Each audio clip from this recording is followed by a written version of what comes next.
યુક્રેનમાંથી ભારતીયોને પરત લાવવા માટે નિર્ણય લેવાઈ ગયો છે અને 4 કેન્દ્રીય મંત્રી યુક્રેનના પાડોશી દેશમાં પણ જશે તેવો હાઈ લેવલ બેઠકમાં નિર્ણય કરવામાં આવ્યો છે। હરદીપસિંહ પુરી હંગેરી જશે, વી.કે. સિંહ પોલેન્ડ જવાના છે, જ્યોતિરાદિત્ય સિંધિયાને રોમાનિયા મોકલવામાં આવશે તો મોલ્ડોવા જશે મંત્રી કિરણ રિજિજુ અને સાથે જ આ ચારેય મંત્રીઓને અલગ અલગ જગ્યાએ મોકલવામાં આવશે। અત્યારે ભારતીય વિદ્યાર્થીઓ પરત કેવી રીતે ફરે તેને લઈને સતત ભારત સરકાર વિચારી રહી છે। ઉચ્ચ સ્તરીય જે બેઠક મળી હતી તેમાં નિર્ણય લેવામાં આવ્યો તો 4 મંત્રીઓને અલગ અલગ જગ્યાએ મોકલવામાં આવશે।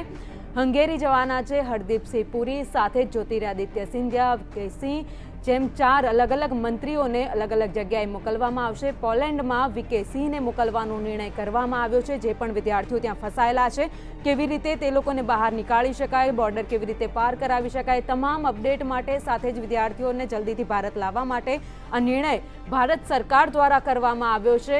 રોમાનિયા જ્યોતિરાદિત્ય સિંધિયાને મોકલવાનો નિર્ણય કરવામાં આવ્યો છે। મોદી દ્વારા આ નિર્ણય કરાયો છે। રોમાનિયાની સાથે મોલ્ડોવામાં પણ જે પણ વિદ્યાર્થીઓ ફસાયા છે તેને લઈને જ્યોતિરાદિત્ય સિંધિયા ત્યાં પહોંચવાના છે અને તમામ અપડેટ ભારત સરકાર સુધી પહોંચાડશે। ત્યારે આ વિશે વધુ માહિતી માટે મારી સાથે જોડાઈ ગયા છે संवाददाता अजय यादव।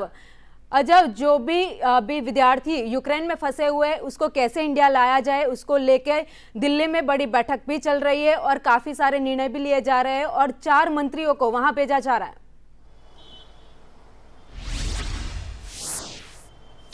देखिए, निश्चित तौर पे यूक्रेन और रसिया के बीच जो युद्ध चल रहा है उसके हालात को या उसकी समीक्षा को देखते हुए फिलहाल भारत सरकार की तरफ से यही निर्णय लिया गया है कि जो यूक्रेन में पढ़ने वाले जो स्टूडेंट हैं, मेडिकल स्टूडेंट हैं, उनको जल्द से जल्द यूक्रेन से निकाला जाए और सुरक्षित वतन वापसी की जाए। इस युद्ध का आज 5वां दिन है और 5 दिन में भारत सरकार की तरफ से अभी तक जो मिशन गंगा अभियान चलाया जा रहा है केवल 1156 स्टूडेंट्स को ही निकाला जा चुका है, जबकि यूक्रेन में पढ़ने वाले भारतीयों की संख्या 18 से 20,000 है। और उसमें भी अलग अलग इलाके की बात करें तो यूक्रेन का जो पूर्वी इलाका है वहां पर युद्ध बड़े पैमाने पर चल रहा है। यूक्रेन का जो उत्तरी इलाका है वहां पर भी युद्ध बड़े पैमाने पर चल रहा है। और उन इलाकों में अगर बात करें तो यूक्रेन के दक्षिण के इलाके में ओडेसा पड़ता है, जहां पर जो पूरा इलाका कहीं कहीं रशियन फोर्सेस के कब्जा में है। इसी तरह से यूक्रेन का जो पूर्वी इलाका पड़ता है वहां पर खार्किव है, वहां भी बड़ी संख्या में भारतीय पड़ते हैं। वो फिलहाल फंसे हुए हैं और उनके सामने निकलने का कोई रास्ता नहीं है।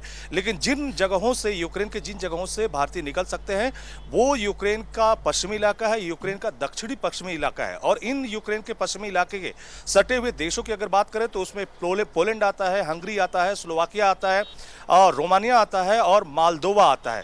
तो ये 5 ऐसे देश हैं जहां के बॉर्डर पे अगर भारतीय पहुंचते हैं तो उनको निकालने की प्रक्रिया तेज की जा सकती है। और उसमें भी सबसे बड़ी समस्या ये देखने को मिल रही है कि बॉर्डर पे जो इंडियन स्टूडेंट है वो तो पहुंच चुके हैं, लेकिन बहुत सारे छात्रों की तरफ से शिकायत की जा रही है कि जो हंगरी के आम नागरिक है उनको पश्चिमी देशों की तरफ से बहुत आसानी से निकाला जा रहा है, लेकिन हर 10 से 15 मिनट में 1-2 भारतीयों को निकाला जा रहा है, यानी उनके आने की समस्याएं हो रही हैं।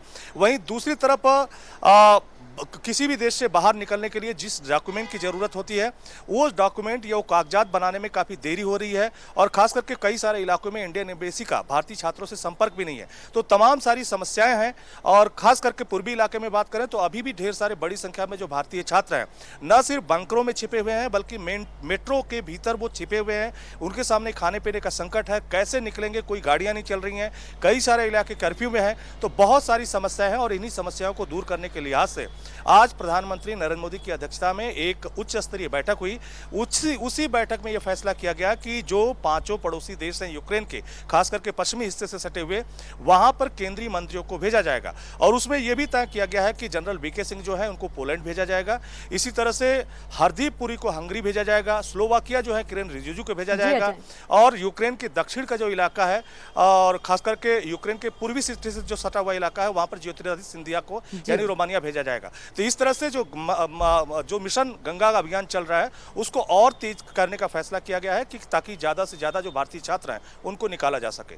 जी अजय, धन्यवाद जानकारी के लिए।